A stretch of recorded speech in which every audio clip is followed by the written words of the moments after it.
3월 현주 4월 정중 의성 착용이라. 깨우는데 쳐다를 봐. 확인도 안 하고 염을하셨네. 깨워서 죄송합니다.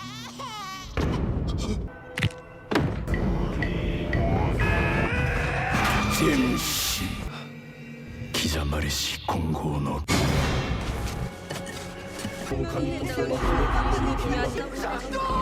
Exuma merupakan film horor misteri Korea yang dirilis bulan Februari 2024. Film ini menceritakan tentang perjalanan supranatural yang dialami oleh dua orang dukun yang melakukan ritual berbahaya. Langsung aja kita mulai filmnya. Selamat menonton. 들을 누르고 있는 그림자. Di awal kisah kita akan dipertemukan dengan wanita cantik bernama Lee Hwarim dan rekannya yang tampan bernama Bong Gil yang sedang menaiki pesawat. Setibanya di bandara, ia langsung dijemput oleh supir CEO kaya dan langsung menemui bayi mereka. Langsung saja Mas Bong ini menaruh sebuah kantung di atas perut bayi itu dan membacakan mantra berbahasa Korea. 3월 현주 4월 정중 의성 착용이라. Setelah dibacakan, Teteh Lee bertanya kepada ibu dari bayi itu, apakah ada orang lain yang seperti ini di keluarga kalian? Sang ibu langsung terkejut mendengarnya. Diketahui Teteh Lee dan Mas Bong ini adalah seorang dukun yang seringkali mengobati orang-orang yang diganggu oleh makhluk halus. Dan pasiennya kali ini bernama Park Ji-young, ayah dari bayi yang dibacain tadi. 그래서 결국 자살하고 장손들 Kakak dari Park Ji-young telah mati karena bunuh diri di rumah sakit. Ia bercerita di saat dirinya memejamkan mata, ia selalu mendengar teriakan dan melihat lehernya tercekik. Teteh Lee berkata gangguan ini disebabkan karena almarhum kakek Park Ji-young berulah dan merasa tidak nyaman. Maka dari itu ia mengganggu Park Ji-young dan bayinya. 네 어르신 깨우는데 쳐다를 봐. Di sisi lain ada Paman Kim dan Abang Yenggen sedang melakukan pembongkaran makam. 죄송합니다. 내가 여기를 다시 파봐. Makam tersebut dibongkar karena sang cucu telah mengambil gigi palsu neneknya. Ada-ada aja. Hahaha. 그럼 전요. 할머니 말이다.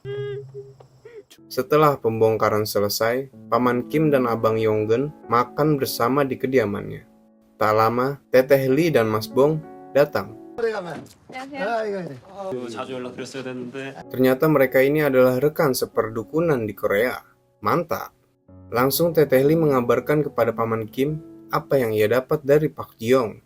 장손들이 귀신병을 앓더라고. 한 3년 된. Keesokan harinya, mereka berempat langsung menemui Park Ji-young dan pergi menuju makam keramat sang kakek. 이 집안 사람들 평판하고 그리고 바로 화장해 주십시오. Makam tersebut berada di pegunungan yang sepi dan jauh dari pusat kota. Paman Kim punya kebiasaan aneh dalam ritualnya. Ia selalu mencicipi tanah dari makam yang ia datangi. Aduh, ada ngeri-ngerinya ini orang. 누가 알아봐줬는지 알 수 있습니까? Paman Kim menanyakan kepada Park Ji-young, siapa yang mencarikan tempat pemakaman ini. Park Ji-young menjawab makam ini dicarikan oleh biksu yang bernama Kisune. 본명이 기순애라는 내가 못할 것 같습니다. Entah kenapa Paman Kim ini terlihat ketakutan dengan makam ini, dan ia berkata kepada Park Ji-young dirinya tidak bisa melakukan pekerjaan ini, dan langsung pergi ke mobilnya. 직관부터 일하는 사람들까지. Di dalam mobil, Paman Kim menjelaskan bahwa ini adalah tempat yang sangat jahat untuk dijadikan makam. Dirinya takut apabila kita mengganggu makam ini, mereka semua dan para penggalinya akan celaka. Setelah melihat makam, mereka berkumpul di rumah Park Ji-young. Dan Park Ji-young ini memohon dengan sangat kepada Paman Kim dan yang lainnya agar menyelamatkan putranya yang masih bayi. Teteh Lee menyarankan untuk melakukan ritual pengusiran setan bernama Akdogiri. 이장이랑 동시에 하는 거지. 아니 애가 아프다잖아. Keesokan harinya ritual pun dijalankan. 5 orang yang lahir di tahun babi dikumpulkan untuk menggali makam, dan Teteh Lee akan mengusir energi jahat dari makam itu. Prosesi ritual pun dimulai. Teteh Lee menari-nari dengan diiringi bacaan-bacaan mantra dari Mas Bong, diikuti dengan penggalian makam keramat sang kakek ini.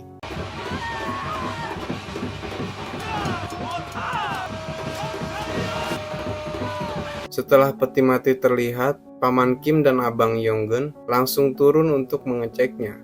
Abang Yonggen berkata, peti mati seperti ini biasanya hanya untuk keluarga kerajaan. Setelah itu, peti tersebut dimasukkan ke dalam mobil menuju rumah duka untuk dikremasi. 거야. 우린 바로 화장터로. 에이, 참. 대통령. Para penggali yang iseng mencari harta karun di bekas kuburan itu mendapati seekor ular yang tidak biasa yang mengeluarkan teriakan ketika tubuhnya dihantam sekop sang penggali.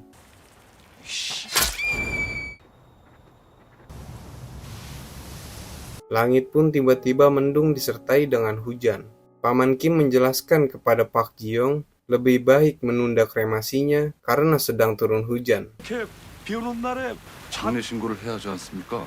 Paman Kim beralasan arwah dari kakek tidak akan menuju tempat yang baik. Namun Pak Ji-yong menolaknya. Paman Kim pergi ke kuil Boguksa. Di sana ia bertemu dengan penunggu kuil tersebut dan berkata kuil ini sudah dibangun selama ratusan tahun. Paman Kim menanyakan soal makam yang barusan ia gali. Dan penunggu kuil ini menjawab, banyak rumor yang beredar soal makam tersebut. Banyak penjara makam yang ingin mengambil harta dari makam ini. Namun mereka semua gagal. 도굴꾼들이요? 금은 보화가 있던가요? Di rumah kremasi ada seseorang yang ingin membobol peti sang kakek. Ketika peti itu terbuka, Teteh Li pun pingsan. Seolah-olah seperti ada yang keluar dari peti tersebut. Setelah sadar, Teteh Li dengan darah yang keluar dari hidungnya mengatakan bahwa ada sesuatu yang sangat jahat keluar dari peti mati itu. Arwah sang kakek ternyata pergi ke rumah anaknya, yaitu orang tua dari Pak Ji-yong. Sesuatu yang menyeramkan pun terjadi.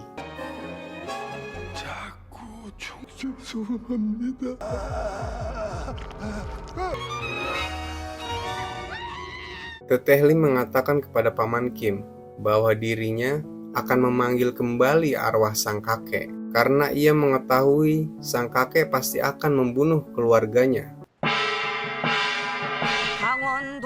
Ritual dimulai. Sang kakek yang terpanggil akhirnya merasuki tubuh Mas Bong ini dan Teteh Li pun berkomunikasi dengan sang kakek. Sang kakek berkata dirinya ingin pergi membawa anak dan cucunya. 뭐가 그렇게 억울하셨어? Mas Bong pun muntah. Ini menandakan kakek ini lepas dan pergi. Sementara itu di hotel kediaman Pak Ji-yong, Pak Ji-yong telah dihubungi oleh Kim. Namun di depan pintu sudah ada yang mengetuk dan mengaku sebagai Kim. Nah loh, yang mana nih yang benar? 저희 할아버지 관이요? Kim ditelepon meminta untuk membuka jendelanya. Dan inilah yang terjadi.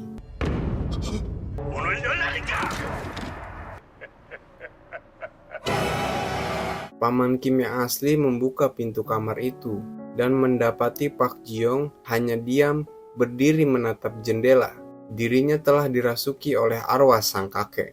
전진하라 황국의 아들 신을. Tak lama kakek ini membunuh Pak Ji-yong dengan mematahkan lehernya. Arwah kakek jahat pun tiba di kediaman sang bayi. Abang Yonggen diminta untuk segera mengkremasi peti mati tersebut. Ketika peti itu terbakar, kakek pun menghilang.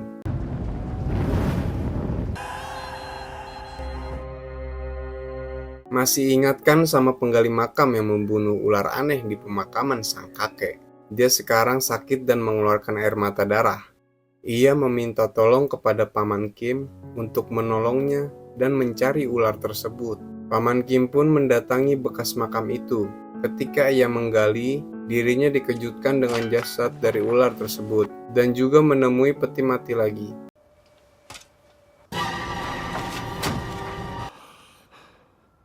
Ini adalah makam tertumpuk dan makam ini berdiri tegak. Paman Kim menghubungi timnya dan memberitahukan hal ini.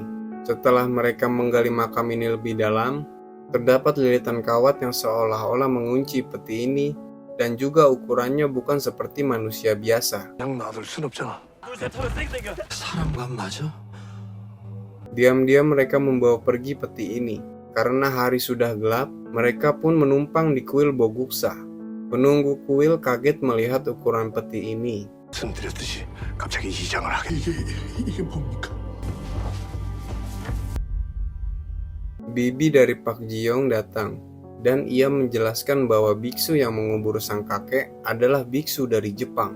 Dirinya pun menyerahkan sepenuhnya peti mati yang menyeramkan ini kepada rekanan Paman Kim. Mereka pun memutuskan untuk membakar peti tersebut esok pagi. Di saat orang-orang sudah tertidur, Mas Bong ini mengalami rep-repan. Sontak itu membuatnya terbangun dan memeriksa ruang penyimpanan peti itu.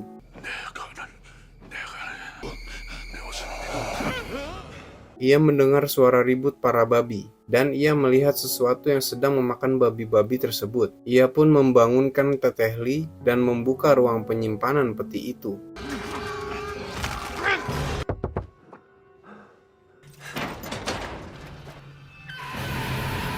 Di saat mereka berdua memasuki ruangan itu, ternyata peti tersebut bobol, seperti ada yang menggorok keluar dari peti tersebut. Ketika Mas Bong pergi keluar membangunkan yang lainnya, Teteh Li mendapati ada helm samurai di dalam peti mati tersebut.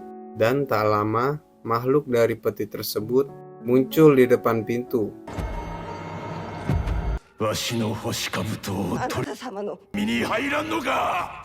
Teteh Li yang ketakutan mengaku pada mayat samurai ini sebagai pelayan.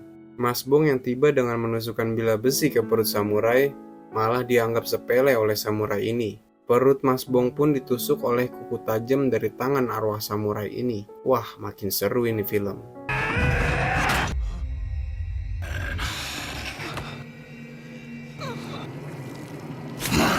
Di saat samurai ini ingin menyerang Teteh Li, dirinya malah berubah menjadi bola api dan melayang-layang di atas mereka hingga kemudian pergi.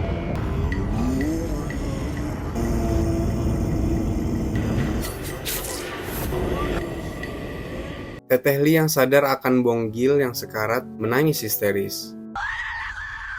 Di pagi hari mereka semua pun pergi ke rumah sakit. Mas Bong ternyata masih selamat, namun tubuhnya terluka parah. Anehnya Paman Kim malah kembali ke makam itu dan menggali lebih dalam lagi.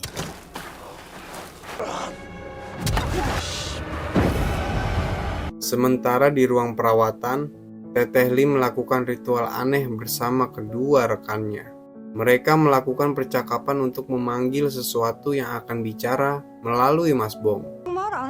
말도 말랑께요. 뭔 소리야? 빨리 말해. 만닝어 키리코로시. Arwah yang merasuki Mas Bong mengatakan bahwa samurai itu adalah jenderal yang melindungi makam di pegunungan itu.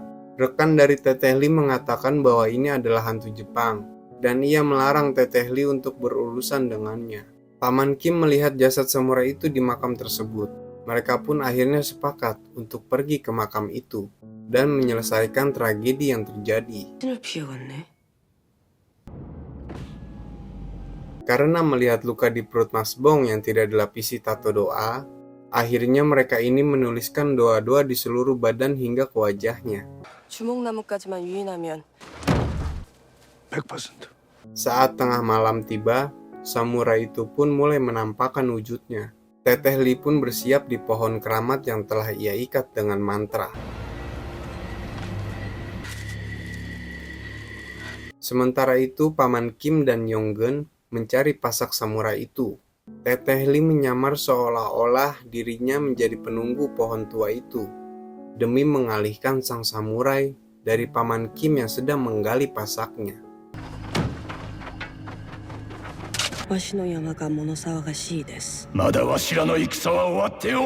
Pasak tak juga ditemukan. Teteh Li pun terlihat oleh sang samurai. Beruntung arwah nenek muncul dan menolongnya. Ia pun segera pergi menjauhi samurai itu. Namun sang nenek tidak dapat menahan sang samurai.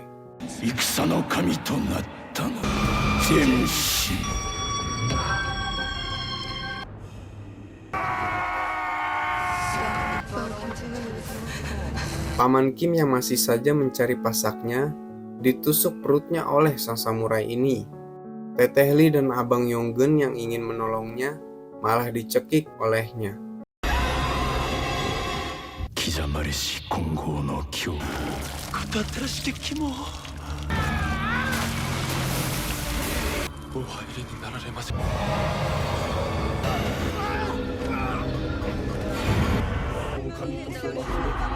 Pelajaran Feng Shui melekat kuat dalam benak Paman Kim. Besi yang terbakar akan kalah dengan kayu yang basah. Dan itulah kelemahan sang samurai. 불타는 새